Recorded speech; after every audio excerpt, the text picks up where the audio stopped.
Morning, welcome back to the channel. So আমাদের journey start হয়ে গেল টুয়ার্ডস পুনে। খুব মনটা খারাপ লাগছে, অনেক দিন পর কলকাতা ছেড়ে আবার যাচ্ছি। প্রায় 2 মাস কাটালাম। কলকাতায় আসার রিজনটা খুব একটা ভালো ছিল না, অপারেশান, ডাক্তার, এই সমস্ত নিয়ে। বাট হ্যাঁ, পুজো কাটিয়ে ফিরছি। খুব মনটা খারাপ লাগছে। আমাদের সাথে সাথে মামুনি, বাবা, আমার মা বাবা সবাই মনটা খারাপ হয়ে গেছে।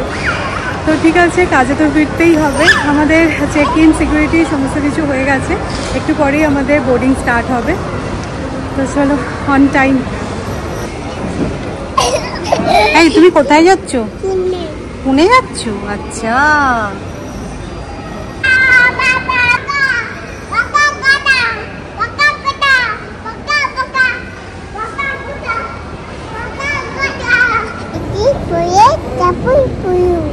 টাপুর টুপুর, বৃষ্টি পড়ে টাপুর টুপুর।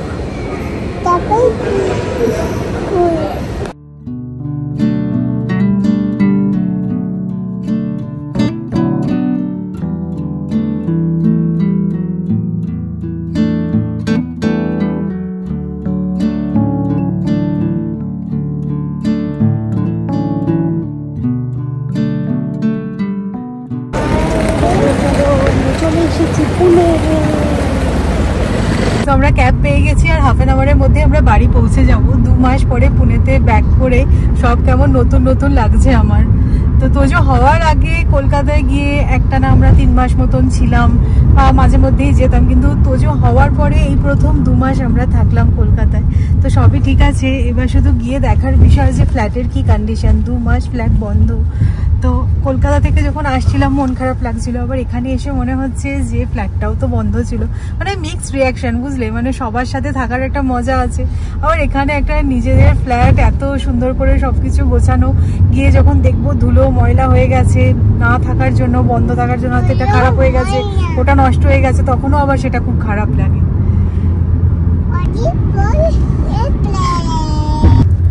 বাড়ি যেতে যেতেই সমস্ত কিছু অনলাইনে অর্ডার করে দিলাম। আলু, তারপরে দুধ, কারণ তোজোর রান্না করতে হবে, আমাদেরও নিজেদের রান্না করতে হবে। তো আলুটা থাকলে না, এই ভাত, ডাল, আলু সেদ্ধ, ডিম ভাজা এগুলো করে হয়ে যায়। ডিম অর্ডার করে দিয়েছি। তো গিয়ে লাঞ্চ করবো আমরা। আজকে আসার সময় মায়ের মনটা খুব খারাপ হয়ে গেছিলো। স্পেসিফিক্যালি মায়ের বেশি খারাপ লাগবে আরো, কারণ তোজোর সাথে প্রচন্ড রকম ভাবে অ্যাটাচড হয়ে গেছিলো। মানে রাত দুপুরবেলা শোয়া বলো বা সারাক্ষণ থাকা, মা পুরোটা হ্যান্ডেল করছিল। এখন ফোন করেছিলাম, জাস্ট চোখটা ছলছল করছে আর কি। তুমি কোথায় এসছো? বলছো কেন তুমি এত চোখ ছলছল? আচ্ছা, তুমি কোথায় এসছো?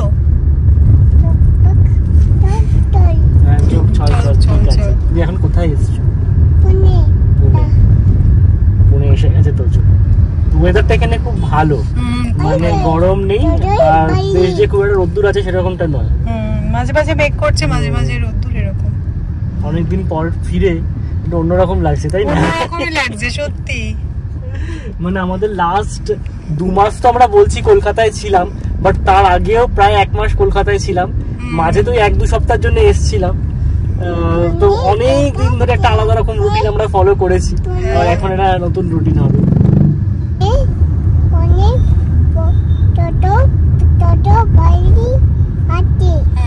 ও, পুনেতে তোজোর বাড়ি আছে? আচ্ছা, তোজো সব জানে। তোজো মনে হচ্ছে হেয়ার কাটটা করার পর একটু বেশি পেকে গেছে।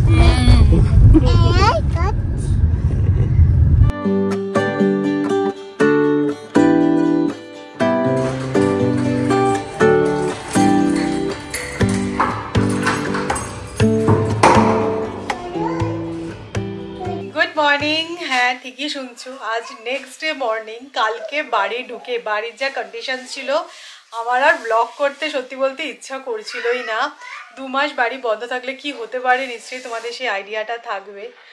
বিরক্ত লাগে, জানো তো। কোথাও গিয়ে থাকতে তো ভালো লাগে, বাট এতদিন পরে বাড়ি ঢুকে আবার সেই শুরু থেকে শুরু করতে ভালো লাগে না। তো যাই হোক, কি আর করা যাবে। দুর্গাপুজোয় খুব এনজয় করেছি, সেই কথাটা মাথায় নিয়ে আবার নতুন উদ্যমে সব কিছু শুরু করা। পুজোর সময় জেনারেলি সবার বাড়িঘর দোর পরিষ্কার, ডাস্টিং হয়ে থাকে, বাট আমি যেহেতু ছিলাম না, হয়নি। তাই দিওয়ালির আগেই আমি ঠিক করেছি সব কিছু ঘর বাড়ি পরিষ্কার করব। ডাস্টিং वगैरह তো আছেই, কিছু চেঞ্জেসও করব, সেরকমই প্ল্যান করেছি। তো যাই হোক, চলো আজ থেকে আবার পুনে ব্লগ তোমরা দেখবে। কালকে এসে জাস্ট মানে কোনোভাবে তোজোর খাবারটা বানিয়েছি, আমাদের একটুখানি ভাতে ভাত বানিয়ে নিয়েছিলাম, ব্যাস তারপরে ঘরের কাজে লেগে গেছিলাম। এই যে অনেকদিন পর আবার পুনের ব্যালকনি দেখে নাও, অনেকেরই খুব পছন্দের আমার এই ব্যালকনিটা, আর পার্সোনালি আমারও আমার এই ফ্ল্যাটের ব্যালকনিটা খুব পছন্দের একটা জায়গা। তো কালকে নিচ থেকে গিয়ে সব গাছ এনেছি, বাট কিছু কিছু গাছ একেবারেই শুকিয়ে গেছে, মেনলি ইনডোর প্লান্টসগুলো, কারণ অত তো রোদ জল দরকার হয় না ইনডোর প্লান্টসে। তো ঠিক আছে, কী আর করা যাবে, যেগুলো গেছে সেগুলো গেছে। মেনলি আমার প্রিয় বগুনভিলিয়াটা একদম ঠিক আছে, এটাকে এখন প্রুনিং করতে হবে, তা না হলে শীতকালে ভালো ফুল দেবে না। আর আজকে কি সকাল থেকে জামা কাপড় ধোয়া, আবার সব বাড়ির কাজ সব এইসবই চলছে। বেশ কিছু গ্লাস জার, মেনলি এর মধ্যে না বিস্কিট ছিল, আর 2 মাসে বুঝতেই পারছো সবই নিয়ে গেছে, তো সেইগুলোকে সব পরিষ্কার করলাম, ধুয়ে রেখে দিয়েছি। তোজোর এই টাবটাকে খুব মিস করেছে, মিস করেছে। কালকে এসেই বলছে পাপা পাপা টাবে স্নান করবো। আমি বলছি ঠিক আছে আজকে নয়, কালকে তোমাকে জল করে দেবো, তুমি স্নান করো। তো আজকে তো কথা রাখতেই হবে, তাই না? ও একদম বহাল তবিয়াতে টাবে সব টয়েস নিয়ে বসে গেছে।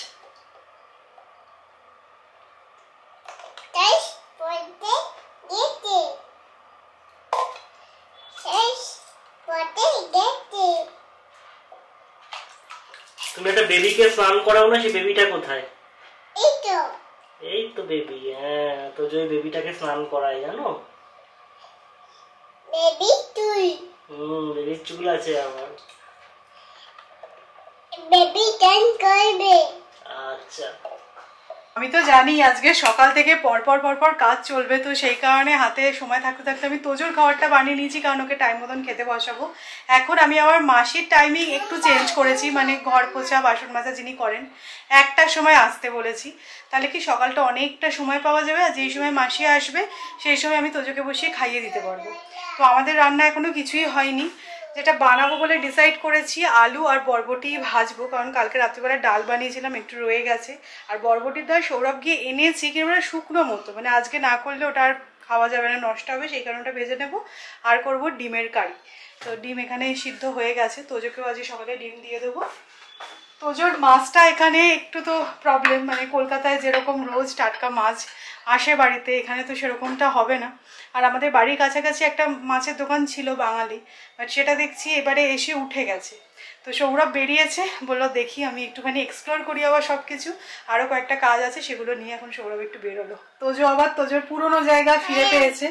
আমি যখন এখানে রান্না টান্না করি তখন ওকে এইখানটায় বসিয়ে রাখি, ও আমার সাথে গল্প করে, আমরা দুজনে মিলে রান্না করি। বলো এটা কি? অনিয়ন, ঠিক। সবাইকে একটুখানি হাই করো।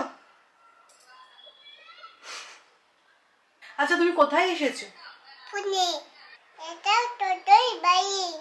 এটা তোজোর বাড়ি তো, ঠিক।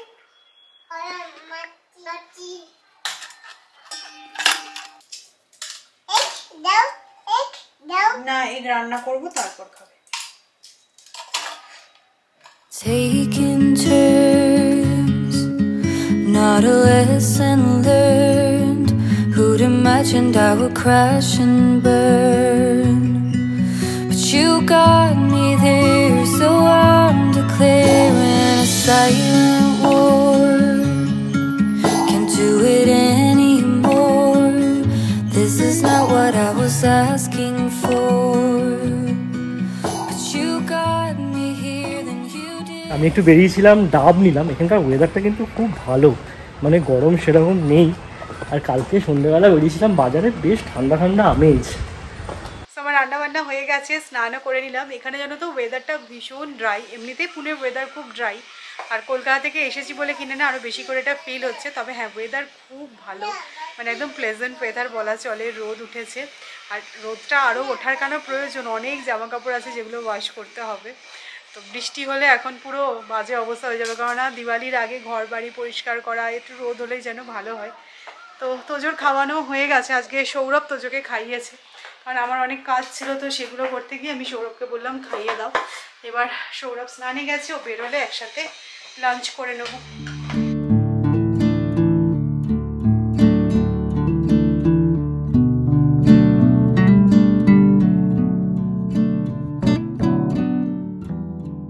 আজকে তোজো আর তোজোর মাম্মা যা ঘুম দিয়েছে, 6:30টার সময় উঠেছি। তোজো ঘুম করছে আর তোজোর মাম্মাও ঘুম করছে, তাই তো? হ্যাঁ, তোজো একবারও তোজোর মাম্মাকে ডেকে দেয়নি কিন্তু, যে মাম্মা ওঠো, তোমার এত কাজ আছে করো। আমি নয় ঘুমোচ্ছি, আমার কোনো কাজ নেই। সিরিয়াসলি এত টায়ার্ড লাগছিল, আমিও ঘুমিয়ে গেছি। মাঝে একবার 5টার সময় উঠলাম, তারপরে দেখলাম তোজো একটুখানি নড়ছে, ওকে ঘুম পাড়াতে গিয়ে আবার আমি কখন ঘুমিয়ে গেছি বুঝতেই পারিনি। তোজো কি খাচ্ছে? চা খাচ্ছে? তোজো বড় ছেলে হয়ে গেছে, তোজো এখন চা খায়। ওই কাপটা দিয়ে চা খাবে এবার? কেন? নাও খেয়ে নাও, খেয়ে নাও, তাড়াতাড়ি চা খেয়ে নাও। বাবা, তোজো বড় ছেলেদের মতো চা খেয়ে নিয়েছে গো। কটা কাপ চা খাবে? 1 কাপ চা ঠিক আছে। সেই জাস্ট সন্ধ্যে চা বসালাম, আর চা করতে করতে খালি মনে হচ্ছে যে বড়নগরে থাকতে সবার জন্য চা বানাতাম, আর এখন শুধু 2 কাপ চাই বানাতে হচ্ছে। সত্যি বলতে যেরকমটা সৌরভ তোমাদেরকে বলছিল, মানে আমরা 2 মাস কলকাতায় ছিলাম, বাট এর মাঝে যে আমরা জুলাই মাসে গেছিলাম কলকাতা, তখনও প্রায় 1 মাস ছিলাম। আর ওখান থেকে আসার পরে 2 সপ্তাহ মতো আর আমরা পুনেতে ছিলাম, তারপরেই আমার গলব্লাডার স্টোন ধরা পড়ে, তো চলে যাই। তো বলতে গেলে প্রায় 3 মাস পুরো অনিয়ম, বাড়ির থেকে বাইরে। তো সেই কারণে এবারে একটু বেশি মনটা যেন খারাপ লাগছে, ফাঁকা ফাঁকা লাগছে। বাট হ্যাঁ, এটাই ভাবছি, বাড়ির প্রচুর কাজ আছে, সামনে দিওয়ালি, তো তার আগে সব কিছু করতে হবে। তাই কাজ যেহেতু আছে, তাই মন খারাপ হয়তো অতটা হবে না। এই প্রথম প্রথম এসেছি বলে 1 সপ্তাহ তো হবেই, সবারই খারাপ লাগবে, মানে ওইদিকেও বড়নগরেও খুব খারাপ লাগবে, আমার মায়েদেরও ফাঁকা ফাঁকা লাগবে, আমাদের ওইদিকে খালি খালি লাগবে। বাট আবার সব কিছু ইউজ টু হয়ে যাবে। তো সৌরভ তো বলছে কালকে ওকে অফিস যেতে হবে, তো এইভাবেই আর কি চলবে দিন। তো চলো, আজকের মতো এ পর্যন্তই, ব্লগটা এখানেই এন্ড করছি। যদি তোমাদের ভালো লাগে তাহলে অবশ্যই করে লাইক করো, শেয়ার করো, আর প্লিজ চ্যানেলটা সাবস্ক্রাইব করো। ইন্টারেস্টিং ব্লগে আবারও দেখা হবে, ততক্ষণের জন্য টাটা।